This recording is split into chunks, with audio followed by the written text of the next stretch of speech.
Sylvie, elle a ses raisons.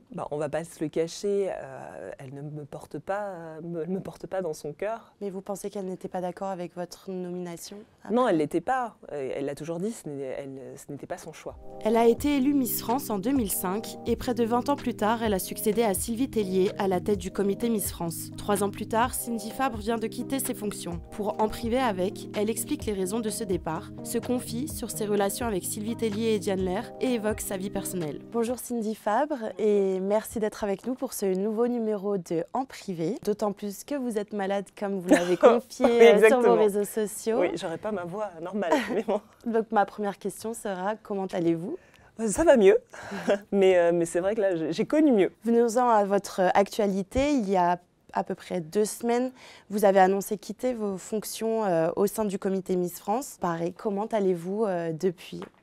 Mais ça va, c'est un début d'année plus calme, mais tout aussi passionnant. Et puis j'observe l'évolution d'Angélique avec un peu plus de recul, mais tout en l'encourageant au quotidien. Pouvez-vous nous expliquer ce départ après 3 années de service ? C'est la fin d'un contrat, tout simplement. On a fait un point sur aussi l'évolution de ce poste qui était à part, qui était une nouvelle, un nouveau poste. Et il est venu tout simplement le temps de se dire que on est le 31 décembre, il n'y aura pas forcément d'année 2025. Mais auriez-vous aimé, vous, ce renouvellement de contrat ? Bien sûr, je ne me suis pas engagée pour que ça soit à court terme. L'idée, c'est de préserver les valeurs et, comme je l'ai promis à Geneviève de Fontenay, d'être gardienne du temple. Donc c'est toujours à regret en fait, de d'écourter cette fonction. Mais les Français aiment Miss France et je leur fais en tout cas tout à fait confiance pour qu'ils puissent continuer à soutenir ce concours pendant de nombreuses années. Des rumeurs ont avancé que vous n'étiez pas à l'origine de cette décision. Est-ce que cela a pu vous blesser ? Est-ce que vous êtes étonné de ce que vous avez pu lire ? Bien sûr, moi je n'ai pas été forcément blessée. C'est sûr qu'on vit toujours une injustice quand on déforme et qu'on invente des histoires, notamment une altercation avec Alexia Laroche-Joubert ou Frédéric Gilbert qui a tenté de me garder. Non, en fait, c'est pas la réalité des faits. Et effectivement, ça a touché ma maman, ça a touché mon entourage parce qu'ils ont vécu ça comme une injustice. Bien sûr que moi, ça me touche, mais je prends du recul sur ça. Et puis on le sait, c'est les médias. Mais oui, quand ça touche à vos proches, c'est plus difficile. Donc il faut les rassurer. Et eux ont certes envie de crier haut et fort la vérité. Et moi, j'ai juste envie aussi de rétablir la vérité. Ou non, Alexia Laroche-Joubert a commenté mon poste. Donc je n'ai eu absolument aucune altercation avec Alexia. Et puis encore une fois, c'est une décision qui date de fin d'année. Donc rien à voir avec les événements que l'on a pu observer en janvier. Mais quelle est la réalité justement des faits ? Pourquoi cette décision a été prise ? Est-ce que c'est parce que les Miss sont aujourd'hui autonomes et on juge que votre rôle n'est plus si nécessaire ? Non, parce que ce n'était pas qu'un rôle d'accompagner la Miss France. Alors oui, bien sûr, elle peut se déplacer, non pas seule parce qu'il y a une équipe autour d'elle. Il est important d'avoir un soutien d'une ancienne Miss France, c'est primordial. Mais j'avais la légitimité également d'accompagner les délégations, justement, dans l'évolution de ce concours. En fait, c'est un fois où on se dit, est-ce qu'on a besoin vraiment d'un titre pour faire cela? Ça ne m'empêche pas, en tout cas, je suis Miss France 2005, j'ai de l'expérience et quand j'observe et quand j'ai envie de transmettre des petits tips et d'encourager soit les Miss ou les délégués, je décroche mon téléphone. Votre départ survient alors que vous accompagnez justement Angélique Angarny-Philopon, notre Miss France 2025. Avez-vous pu échanger avec elle avant que ce ne soit rendu officiel ? Oui, j'ai échangé avec elle parce que j'avais pas envie qu'elle l'apprenne d'une autre voix. Et puis c'est surtout que j'avais envie de la rassurer et de lui dire je suis là. Même si physiquement, effectivement, je n'ai plus de mission qui vont m'amener à être à ses côtés physiquement. Mais en tout cas, moralement, je suis là. Mais comment a-t-elle réagi ? Elle n'y croyait pas, elle ne comprenait pas, ce qui est normal, parce qu'effectivement, la réalité d'un contrat, ce n'est pas les dates ne coïncident pas forcément avec un règne. Donc oui, c'est sûr que c'est étonnant, et puis c'est un peu avancé dans l'inconnu. Cherche-t-on désormais à vous remplacer ? Est-ce que vous savez ce qui se discute en interne ? Non, je ne sais pas. Je ne sais pas, et encore une fois, si on cherche à me remplacer par les mêmes fonctions, automatiquement on aboutirait au même résultat et le même constat. Sur la fin, vous avez donc accompagné Angélique Angarny-Philopon. Son début de reine a été très compliqué, avec beaucoup de critiques violentes à son égard. Comment vous l'avez accompagnée justement dans ce début? Oui, quand j'ai vu toute cette vague de haine et de violence qui est arrivée, automatiquement, je lui ai envoyé un message. Mais pas qu'un, on s'est eu aussi en visio. J'avais besoin de comprendre, d'entendre son état d'esprit, parce qu'en fait, il y a ce que l'on voit à travers les images. Et puis, tout simplement, il y a ce qu'on ne voit pas en off une fois que la lumière s'éteint et qu'elle rentre chez elle, et ça l'a profondément affectée.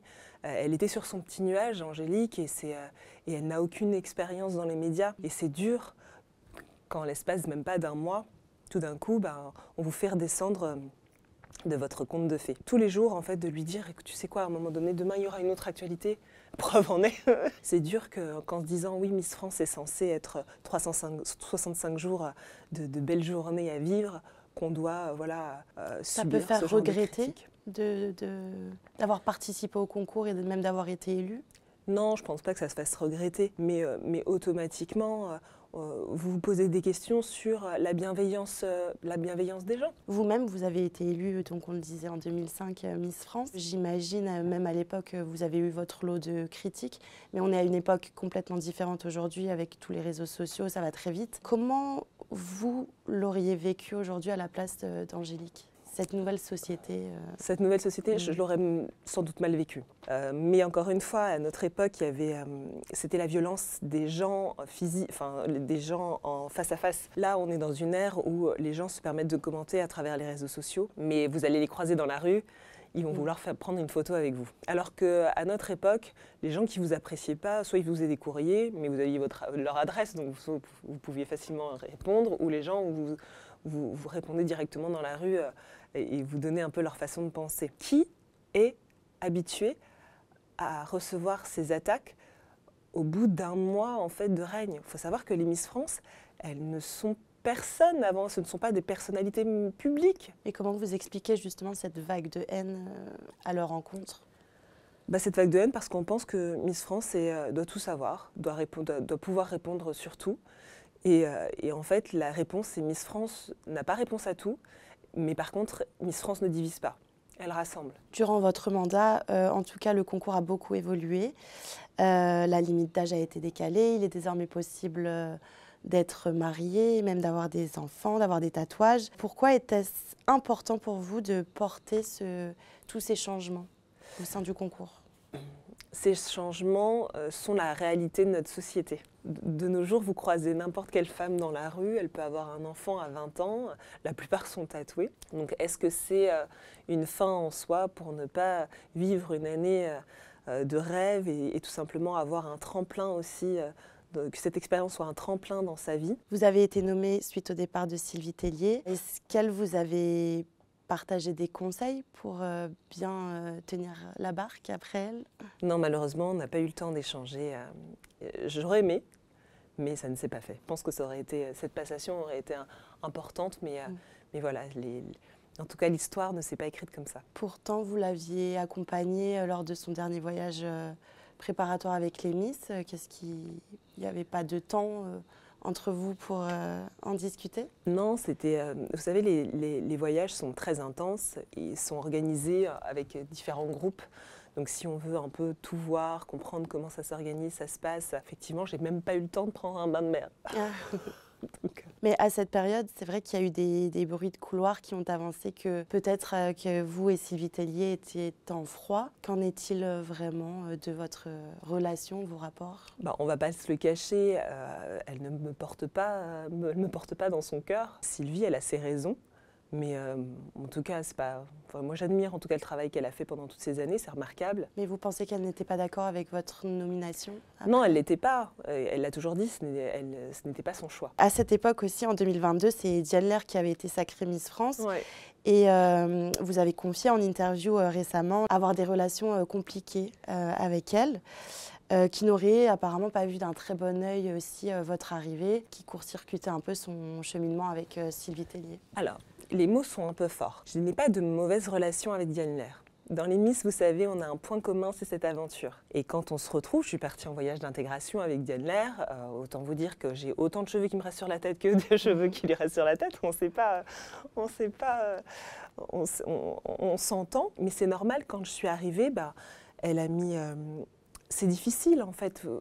Vous passez plus de 6 mois avec Sylvie Tellier.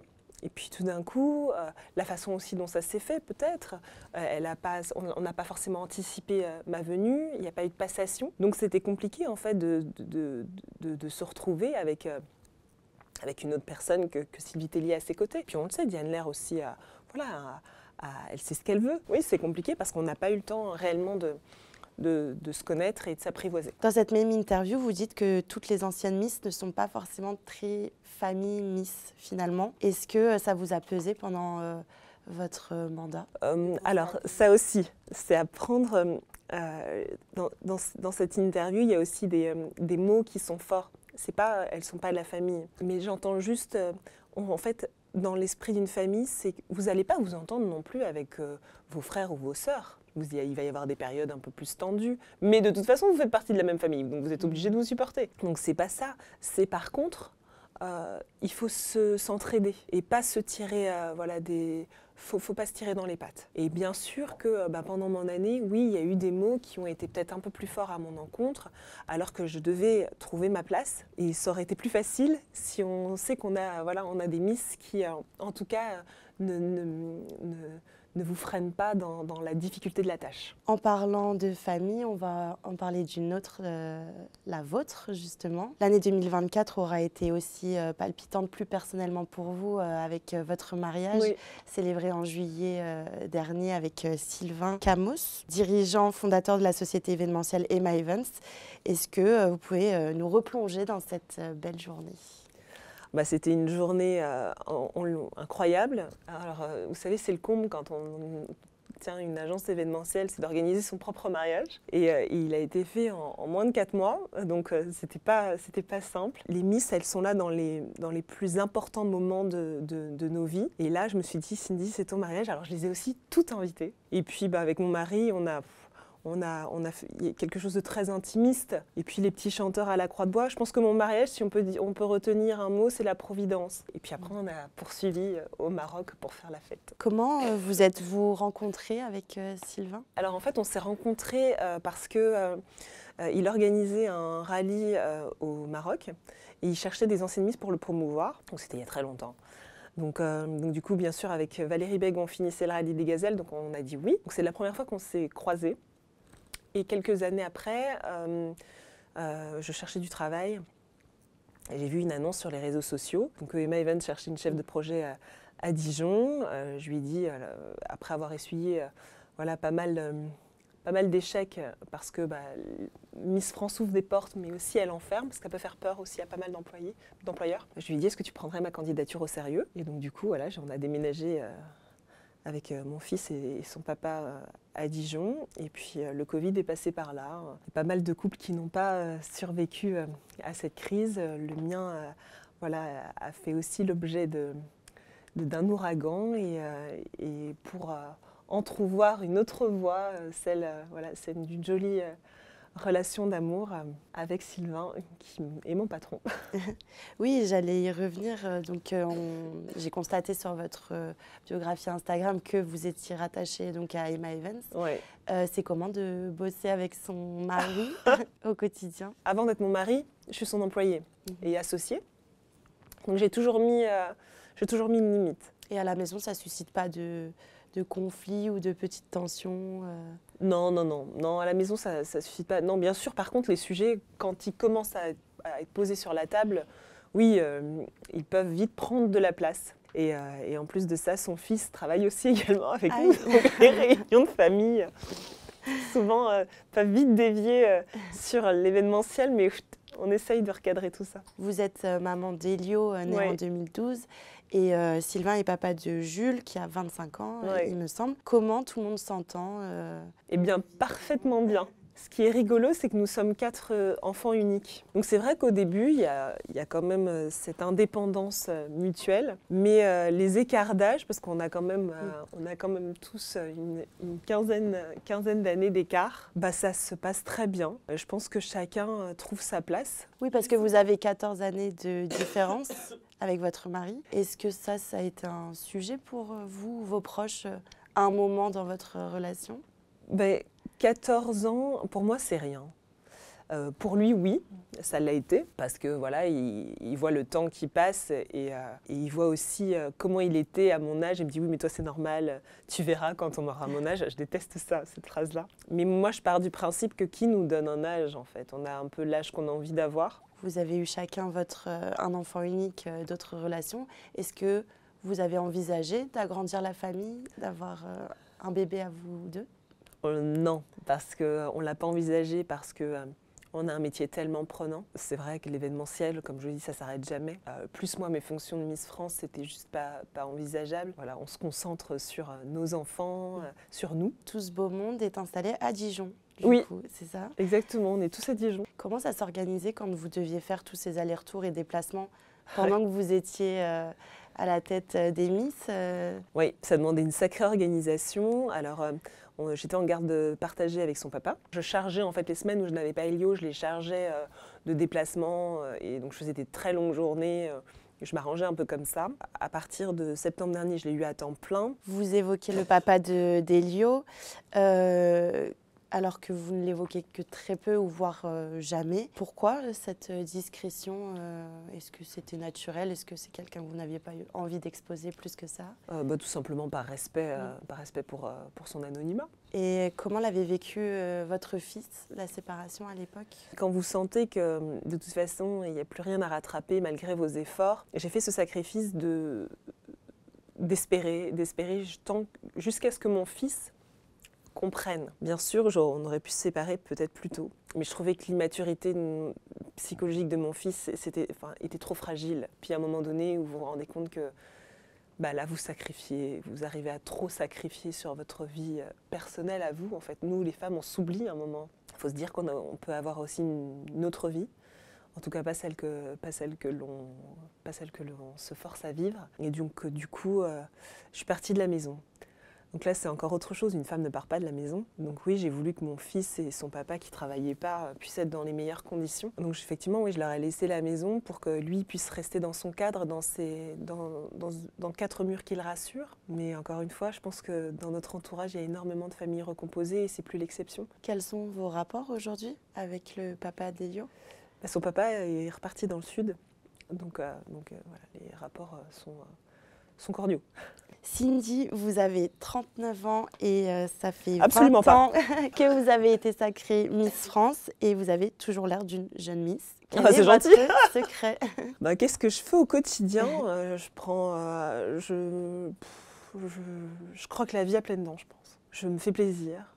Si j'ai envie de manger, je mange. Si j'ai envie d'aller faire du sport, je fais du sport. Votre jeunesse, c'est le fond de votre âme. Et à partir du moment où si vous soignez le fond de votre âme, ça va je pense et j'espère que ça se verra. C'est pas un secret, il y a beaucoup de stars et de personnalités qui ont recours à quelques petites retouches pour gommer des complexes physiques. Est-ce que c'est quelque chose qui est votre cas aussi ou que vous pourriez envisager avec le temps qui passe ou... J'ai trop peur.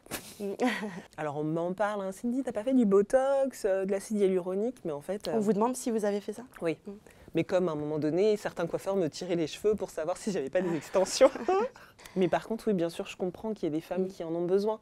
On n'a pas toute la même génétique. D'ailleurs, la chirurgie ou la médecine un peu esthétique, est-ce que vous voyez le concours Miss France s'ouvrir un peu à ça dans le futur ou c'est quelque chose qui va être beaucoup plus compliqué à changer ? Personnellement, je suis contre. Si on ouvre en fait ce champ-là, ça voudrait dire qu'en fait on ouvre aussi, on autorise à dire écoutez, si une femme de 18 ans qui pense que son nez, en fait la mode c'est qu'il soit un peu plus fin, etc. Si Miss France autorise en fait la chirurgie esthétique, on permet aussi à des femmes qui n'ont pas forcément eu le temps de mûrir leur projet et leur mal-être de partir là-dedans. C'est aussi pour la santé de nos filles. Nos filles et nos femmes. Mais avec la limite d'âge qui a été décalée et qui a évolué, Ouais. est-ce qu'on ne pourrait pas comprendre qu'une jeune femme d'une trentaine d'années veuille se faire des petites retouches sur le C'est pas Miss visage? France. Encore une fois, Miss France, elle n'a pas besoin d'artifice pour exister. Et c'est pas qu'un concours de beauté. Alors Miss, animatrice, chef de projet dans l'événementiel, directrice des Miss, votre CV est déjà bien fourni. Quels sont désormais vos projets? J'aimerais encore plus m'engager dans le caritatif. Je pense que notre écharpe, on ne la met pas encore assez à contribution de cause. Pour moi, c'est les enfants. Les enfants, c'est les adultes de demain. Pourquoi pas continuer dans l'audiovisuel aussi? J'ai pris un certain plaisir à être aux côtés de Jean-Pierre. Donc, je ne me ferme pas les portes. Puis, vous savez, si j'ai un CV rempli comme ça, c'est parce que aussi j'aime les opportunités. Si des opportunités qui se présentent à moi me font plaisir et nourrissent mon âme, je les saisirai avec grand plaisir. Merci Cindy d'avoir Merci à répondu vous. à nos questions Merci. en privé.